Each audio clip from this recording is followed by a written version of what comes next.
Assalamu alaikum students, welcome again back to my channel Nursing Ventures. I hope that you all are fine. तो आज का जो हमारा topic है that's emotions. हमारा जो चैप्टर पढ़ रहे हैं that's motivation and emotional processes. Motivation हमने पढ़ा, एटीट्यूड भी पढ़ा और लास्ट इसमें टॉपिक बचता है इमोशंस और उसी के साथ आता है स्ट्रेस एंड स्ट्रेस। ठीक है, ये टॉपिक्स हमें इस वीडियो में कवर करना है। ठीक है, और अगर किसी ने चैनल नहीं किया, किसी ने अभी तक सब्सक्राइब, तो वो भी कर लेना और टेलीग्राम ग्रुप भी ज्वाइन कर लेना। लिंक उसकी आपको डिस्क्रिप्शन में मिल जाएगी। देखो, बहुत सारे स्टूडेंट मैसेज कर रहे कि सारी पीडीएफ कहाँ पे मिल जाएंगे, कमेंट्स कर रहे, तो आप टेलीग्राम ग्रुप ज्वाइन कर लो, वहाँ पे सारे पीडीएफ मिल जाएंगे हर किसी चैप्टर का। ठीक है, और इस चैप्टर का मैंने अभी नहीं किया send, after completing this lecture. ठीक है, जब ये लेक्चर मैं कंप्लीट करूँगा उसके बाद मैं इसका पीडीएफ सेंड करूँगा उस पीडीएफ में मोटिवेशन टॉपिक भी होगा, एटीट्यूड भी और इमोशनल स्ट्रेसर भी। ठीक है और अगर किसी को कोई लेक्चर मतलब कोई चैप्टर पढ़ना होगा तो मेरे प्लेलिस्ट में जाना, वहाँ पे हर किसी चैप्टर का प्लेलिस्ट में मतलब लेक्चर्स मिलेंगे हर किसी चैप्टर का, चाहे सोशियोलॉजी हो चाहे साइकोलॉजी हो। बट साइकोलॉजी के अभी हमें 3 चैप्टर्स पेंडिंग है। एक वो साइकोलॉजिकल टेस्ट्स, उसके बाद मैं पढ़ूंगा आपको सेल्फ एम्पावरमेंट। ठीक है, और एप्लीकेशन ऑफ सॉफ्ट स्किल, ये 3 चैप्टर। इसके बाद मैं उनको वन शॉट में पढ़ाऊँगा। ठीक है, 3 लेक्चर उनको भी लगेंगे। ठीक, चलो हम इसको स्टार्ट करते हैं। देखो, इमोशंस क्या होते हैं। Emotion is derived from a Latin word emovere. जो इमोशन है, ये जो वर्ड है, ये एक लैटिन वर्ड से डिराइव किया है जिसका क्या नाम है, एमोवियर। ठीक है, इसका मतलब क्या है, स्टर्ड अप और टू एक्साइट। ठीक है, इसका मतलब है एक्साइट हो जाना या स्टायर अप का यही मतलब है कि एक्साइट हो जाना। ठीक है, फॉर एग्जांपल आप क्लास में हो तो अचानक कोई नया टीचर आया जिसको आप जानते होंगे, तो आप स्टायर्ड अप हो जाते हो, एक्साइट हो जाते हो। ठीक है, तो इसी वाले प्रोसेस को हम क्या कहेंगे, emotion. So emotion is the excited state और start up state of an individual. तो ये जो इमोशन होता है, ये एक्साइटेड स्टेट होता है किसका, एक इंडिविजुअल का।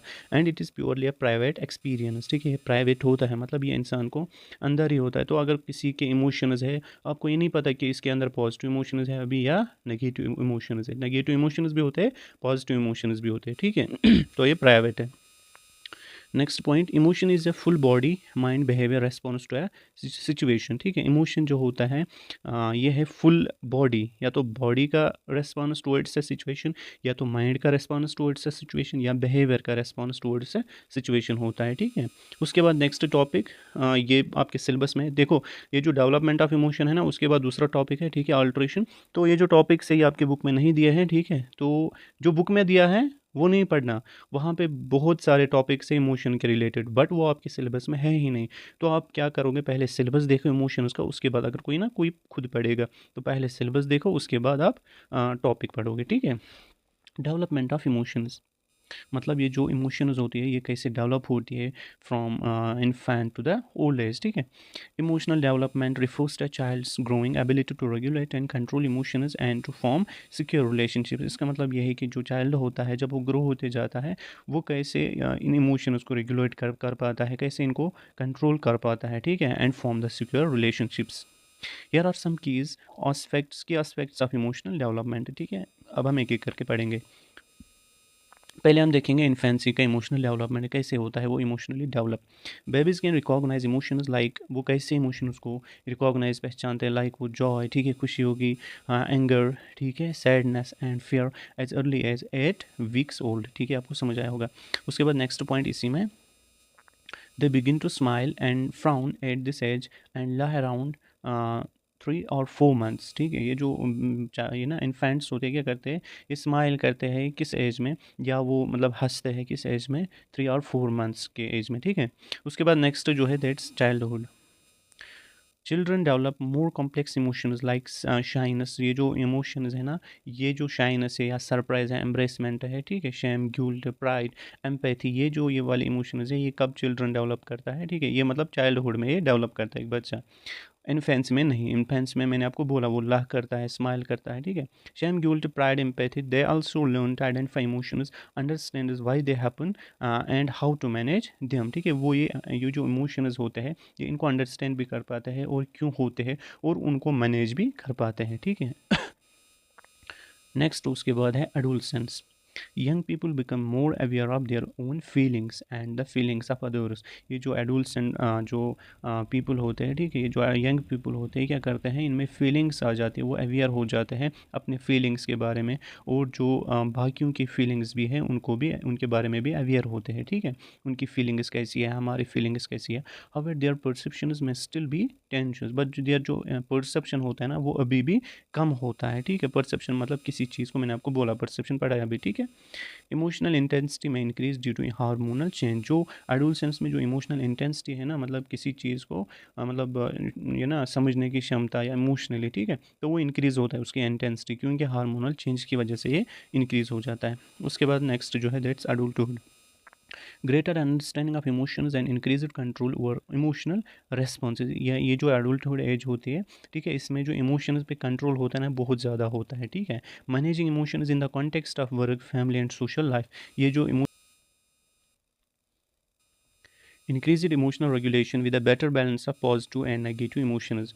देखो इसमें जो एक इंडिविजुअल होता है, वो कैसे अपने इमोशंस को रेगुलेट करेगा, ठीक है, मतलब क्या पॉजिटिव है, कौन सी इमोशन नेगेटिव है, कौन सी इमोशन पॉजिटिव है, ठीक है, उनको रेगुलेट कर पाता है अच्छी तरीके से। रेगुलेशन ऑफ इंक्रीज, ये ना इमोशंस इसमें इंक्रीज हो जाते हैं, ठीक है।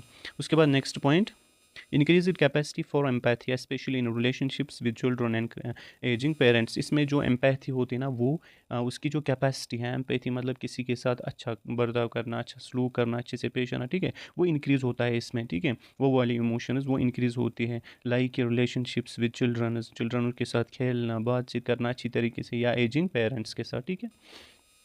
उसके बाद लास्ट जो है इसमें old age, older people often show greater emotional resilience and a sense of contentment, ठीक है। Change in the brain and central nervous system can impact emotional. जो ओल्ड एज होती है उनमें जो ब्रेन डेवलपमेंट है वो धीरे धीरे कम होती जाती है, ठीक है, तो जो इम्पैक्ट है इमोशंस पे वो भी बढ़ जाता है, ठीक है।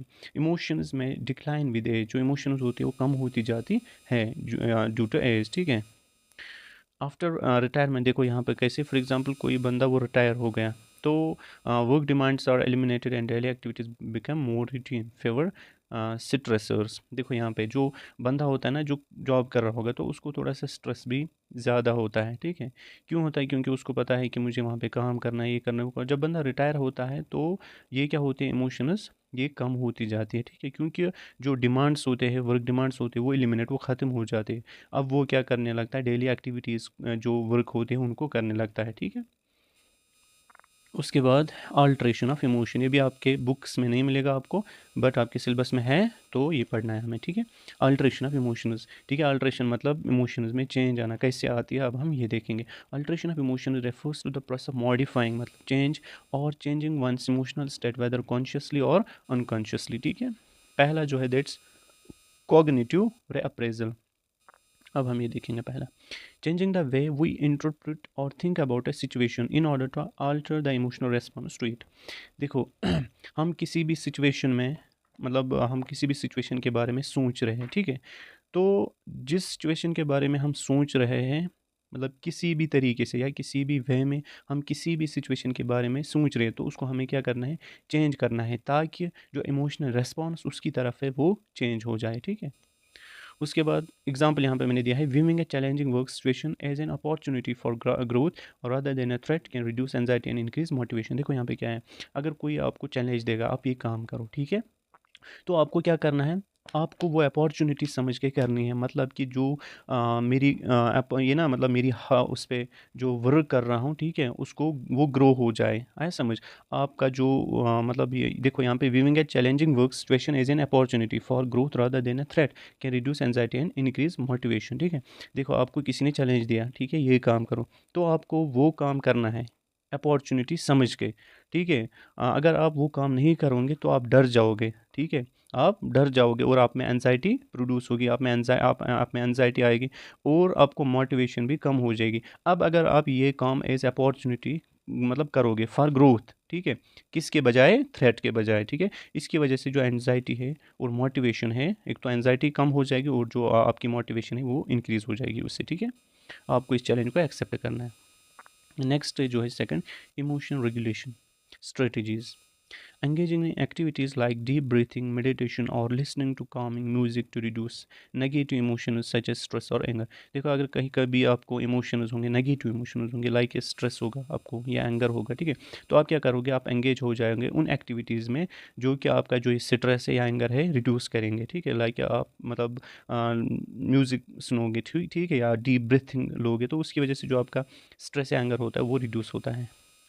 या shifting attention away from distressing emotions to focus on something else, example exercise hobbies. देखो आप आपकी जो इमोशंस है, ठीक है, वो डिस्ट्रेसिंग इमोशन जो है ना आपकी, उनसे अटेंशन शिफ्ट कर लेना है, ठीक है, to focus on something else, आपको उनके बजाय दूसरे किसी चीज़ पे फोकस करना है. लाइक एक्सरसाइज आप करोगे, जो आपकी हॉबीज़ है उनको करो, क्रिकेट खेलो, कोई भी आपकी हॉबी है तो उसको करो, एक्सरसाइज कर लो, ताकि जो ये डिस्ट्रेसिंग इमोशंस हैं इनसे आपका जो अटेंशन है वो शिफ्ट हो जाएगा, ठीक है, किसी दूसरे चीज़ की तरफ.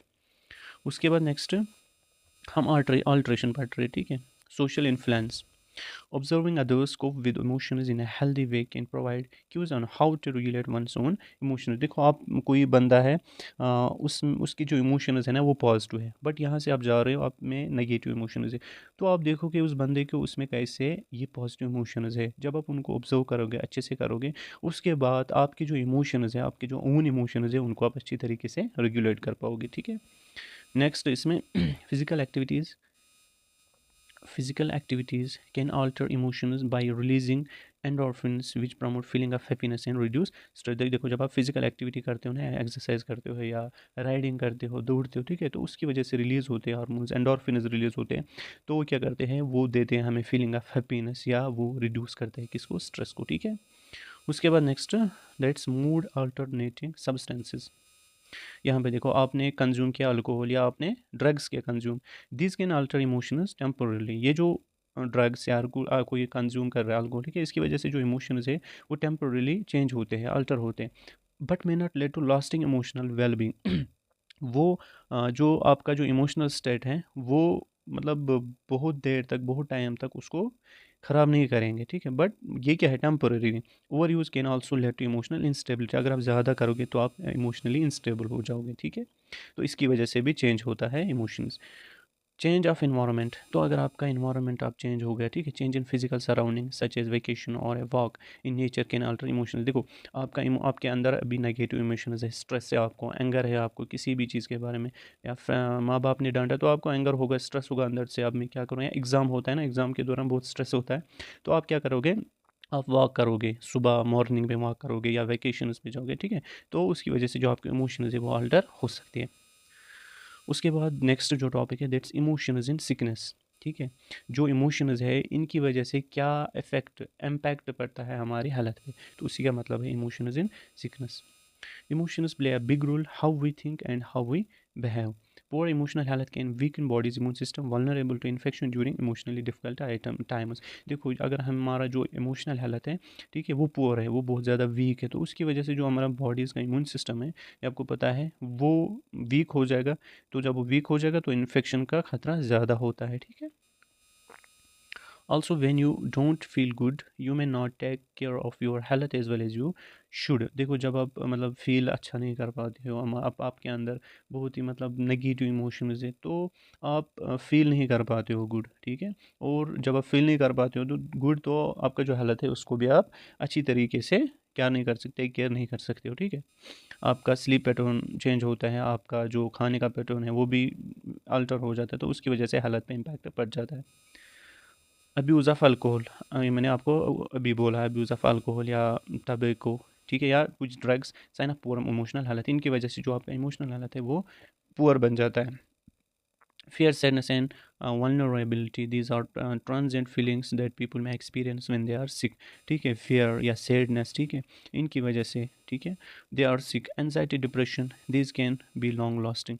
जो एनजाइटी होती है या डिप्रेशन होता है, ठीक है, तो इमोशन इनकी वजह से क्या होता है, मतलब ये लॉन्ग लास्टिंग हो सकती है. एनजाइटी हो सकती है एक इंसान को, डिप्रेशन हो सकता है, stress, worry and low self esteem. इसकी वजह से इमोशन मतलब इनकी वजह से क्या होता है, इम्पैक्ट क्या बढ़ जाता है, हेल्थ पे स्ट्रेस हो जाता है, इंसान को स्ट्रेस आता है, वो वरी होता है, ठीक है, या सेल्फ एस्टीम मतलब वो खुद को अच्छी तरीके से रेस्पेक्ट नहीं कर पाता है. Anger and resentment, loneliness and isolation, withdrawal. इसमें क्या होता है, लोनलीनेस मतलब इंसान अकेला फील करता है या विड्रॉल, ठीक है. इमोशंस ये दूसरा फिर से आया है। अब हम नेक्स्ट जो टॉपिक है that's handling emotions in self and others, जो हमारी इमोशंस हैं उनको हम कैसे हैंडल करेंगे अपने आप में या बाकियों में, ठीक है। Here are the some ways to handle emotions in yourself and others। पहला जो है that's identify and accept emotions. पहले हमें आइडेंटिफाई करने हैं और एक्सेप्ट करने हैं इमोशंस को। लाइक यहाँ पे दिया है मैंने, notes and acknowledge your emotions. पहले अपने इमोशंस को क्या करोगे, नोट्स करोगे और उनके बारे में आपको जानना है, ठीक है, क्या नेगेटिव इमोशंस हमें है या पॉजिटिव इमोशंस है। And accept them as natural, don't try to brush them away और pretend they are not there. देखो उनको एक्सेप्ट करोगे आप एज नेचुरल, आपको ये नहीं बोलना है कि ये इमोशंस है ही नहीं, ठीक है, तो आपको प्रिटेंड करना है ये जो इमोशंस है हमारे अंदर ये नेचुरल है, इनसे कोई इम्पैक्ट नहीं पड़ेगा हम पे, ठीक है। उसके बाद नेक्स्ट लेबल इमोशन, उसके बाद आपको लेबल करना है। Like labelling your emotions can reduce there intensity. जब आप लेबल करोगे अपने इमोशंस को, उनकी इंटेंसिटी क्या हो जाएगी, कम हो जाएगी। For example you can say I feel angry to feel less angry, ठीक है। आपको क्या बोलना है, I feel angry instead of less angry, आए समझ।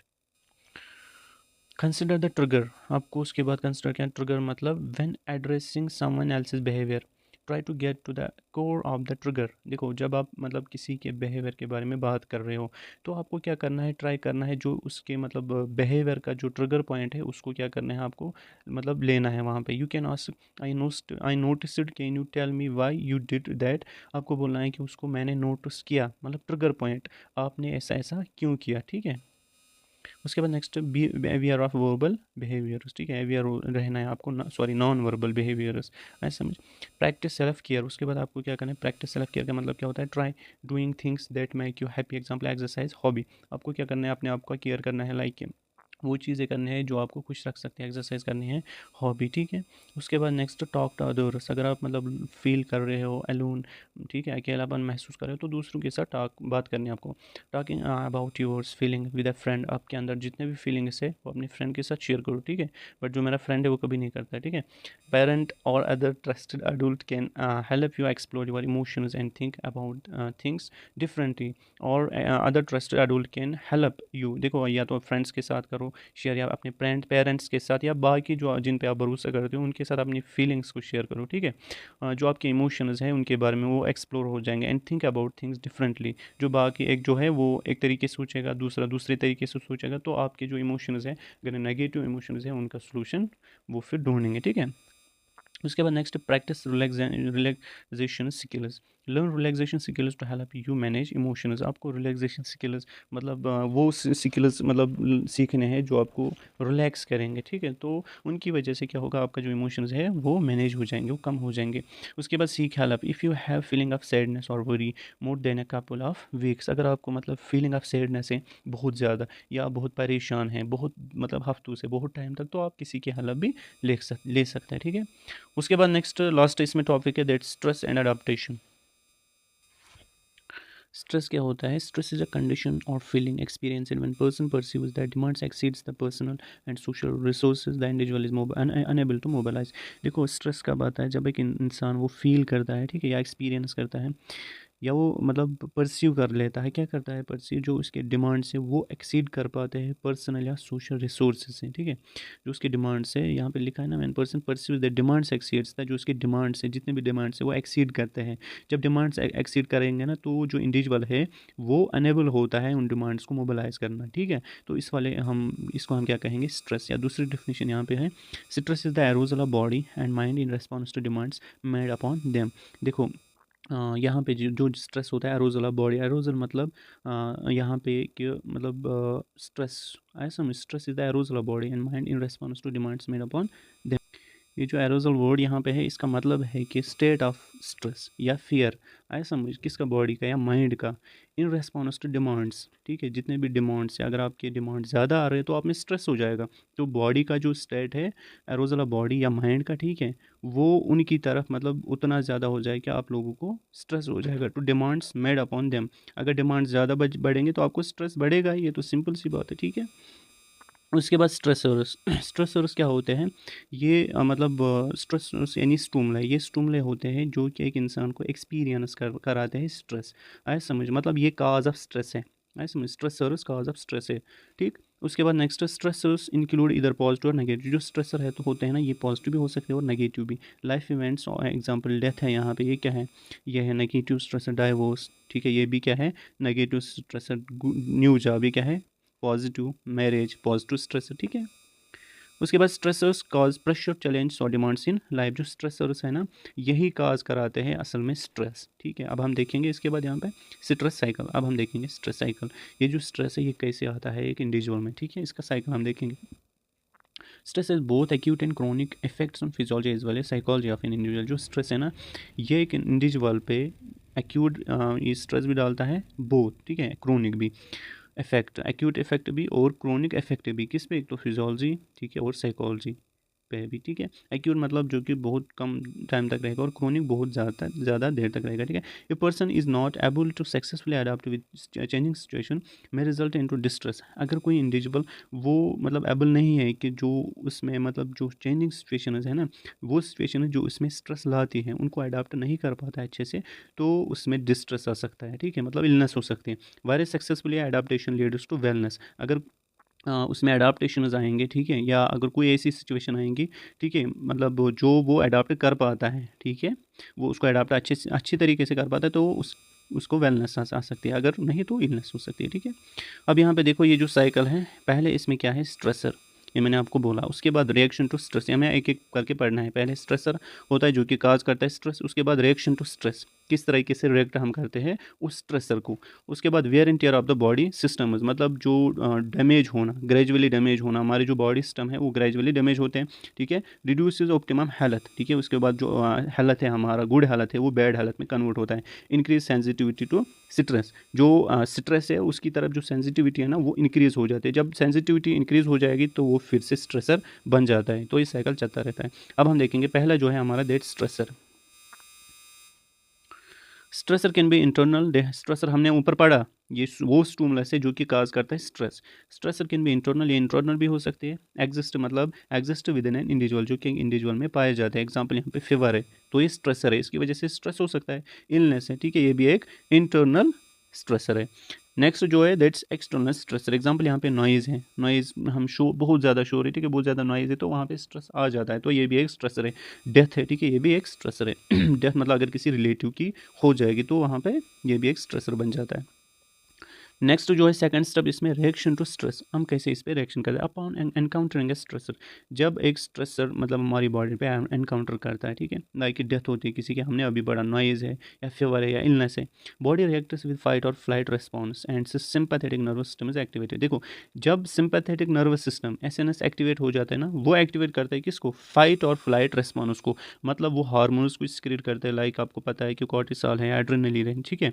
तो इनको ही हम क्या कहते हैं, एड्रेनलिन, जो एड्रेनलिन है या नॉर एड्रेनलिन है, उनको हम क्या कहते हैं, फाइट और फ्लाइट हार्मोन्स, ठीक है। वो रिलीज होते हैं किसमें, ब्लड स्ट्रीम में, टू मीट द थ्रेट और डेंजर, ठीक है।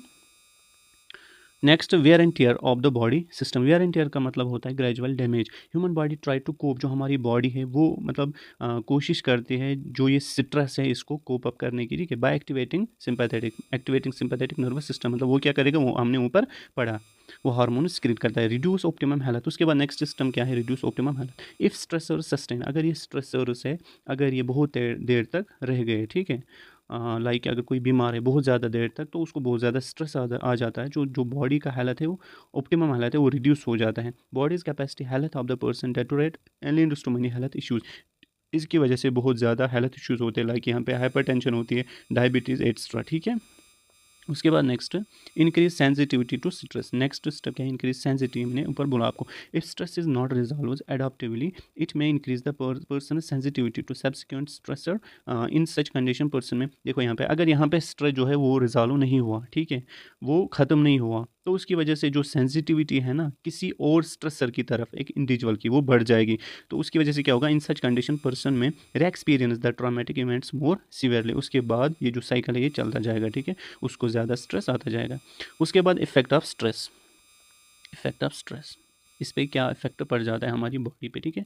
आपको पता है stresses are always harmful. In fact it is recognised that low levels of stress can help can even help for better performance. Example a student, देखो अगर किसी को लो लेवल ऑफ स्ट्रेस है ना, तो वो मदद कर सकता है एक इंडिविजुअल को। कैसे? फॉर एग्जाम्पल यहाँ पे मैंने बोला है कि एक स्टूडेंट है, वो प्रिपेयर कर रहा है अच्छी तरीके से एग्जामिनेशन के लिए, तब कर पाएगा जब वो ही और शी हैज़ सम स्ट्रेस, जब उसको कुछ स्ट्रेस होगा। However exam excessive levels of stress और अनडाउटली हार्मफुल। अगर उसको कम स्ट्रेस होगा ना एग्जामिनेशन की, तो वो अच्छे से कर पाएगा। अगर उसको ज़्यादा हो जाएगा ना स्ट्रेस, तो वो हार्मफुल हो सकता है, ठीक है। तो अगर कम होगा, लो स्ट्रेस होगा, तो वो बेनिफिशियल भी होता है। Attempts to adapt to the continued presence of a stressor may deplete the body's resources and make it vulnerable to illness, ठीक है। अगर मतलब जो स्ट्रेसर है, अगर वो मतलब ज़्यादा आ रहा है, अगर कोई इंडिविजुअल कंटिन्यू मतलब स्ट्रेसर को अडॉप्ट नहीं कर पाता है, ठीक है, तो उसकी वजह से जो बॉडीज रिस्पॉन्स है वो ख़त्म हो जाएगा and make it vulnerable to illness. उसकी वजह से बहुत ज़्यादा जो बीमारियाँ हैं वो हो सकती है, इलनेस हो सकती है, ठीक है। क्रोनिक स्ट्रेस मतलब जो बहुत ज़्यादा देर तक रहेगा, ठीक है, can lead to physiological disorders such as ulcers हो सकती है उसमें, ठीक है। अगर ज़्यादा देर तक रहेगा तो उसको हम क्या बोलेंगे? क्रोनिक। हाई बीपी हो सकता है, ब्लड प्रेशर, जिसको हम हाइपरटेंशन बोलते हैं, एंड हार्ट डिजीजेज होती हैं यहाँ पे, ठीक है। इट में also impair the immune system. अगर इम्पेयर हो गया मतलब इम्यून सिस्टम वीक हो जाता है, हमने पहले ही पढ़ा इमोशंस में, स्ट्रेस में भी। तो जब इम्यून सिस्टम वीक हो जाएगा तो वो वल्नरेबल हो जाएगा किसकी तरफ? इन्फेक्शन की तरफ, तो डिजीजेज ज़्यादा हो जाएंगे, decreasing the body's ability to fight bacteria and virus. Next point, people under stress may not engage in positive health related behaviors and this may lead to illness। देखो जो वो लोग जो स्ट्रेस में होते हैं, जो स्ट्रेस में एंगेज होते हैं, ठीक है, वो पॉजिटिव हेल्थ का ख्याल मतलब हेल्थ का ख्याल नहीं रख पाते, तो उनकी जो इलनेस है वो बढ़ जाती है। When we are stressed we may be less likely to engage in healthy behaviours, ठीक है। During stress some man consume excessive alcohol. जो स्ट्रेस होता है बंदे को, ठीक है, बहुत ज़्यादा, तो बोलता है कि मैं अल्कोहल पीऊँगा या तब स्मोकिंग करूँगा, तो उसकी वजह से वो बोलेगा कि मेरा स्ट्रेस कम हो जाएगा, बट नहीं, उसकी वजह से क्या होता है? And smoke excessively. Smoking is one of the leading cause, आपको पता है CVS इससे होता है, कार्डियोवैस्कुलर डिजीज़ होती है, या emphysema, it's the main cause of emphysema, ठीक है। उसके बाद अडाप्टेशन एंड कोपिंग, हम इसको कैसे अडाप्ट करेंगे, ठीक है, या कोप अप कैसे करेंगे with the stress. Human's ability to adapt physically depends on his or her psychological adaptation. Therefore, coping strategies are designed to defend against to manage unpleasant emotions associated with the stress। देखो यहाँ पे कुछ strategies यहाँ पे दिया है, पढ़ने हैं हमें, जो कि डिफेंड कर पाती है अगर मतलब अनप्लीजेंट इमोशंस होंगे एसोसिएटेड विद स्ट्रेस, उनको हम मैनेज कैसे कर पाएंगे। कुछ स्ट्रेटजीज यहाँ पे हैं। Coping strategies are grouped into following 3 categories. पहली जो कैटेगरी है that's denial strategies. Denial strategies इसका मतलब क्या है?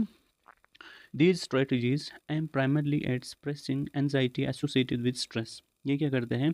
सप्रेस करते हैं एनजाइटी को, ठीक है, जो कि एसोसिएट होती है किसके साथ? स्ट्रेस के साथ। बाय यूजिंग डेनियल, मतलब डेनियल हमें इनकार करना है, मना करना है। Individuals try to keep unwanted impulses, ideas, conflicts out of conscious mind. देखो यहाँ पे इसमें क्या करना है, अगर कोई इंडिविजुअल है, अगर कॉन्फ्लिक्ट्स है उसके दिमाग में, अनवांटेड इम्पल्सेस उसके दिमाग में है, अनवांटेड आइडियाज़ हैं जो कि मतलब अनवांटेड है, बिल्कुल भी अनवांटेड, तो उनको क्या करना है? हमें बाहर निकालना है, हमें अपने दिमाग में नहीं रखना है, ठीक है, तो डिने करना है उनको।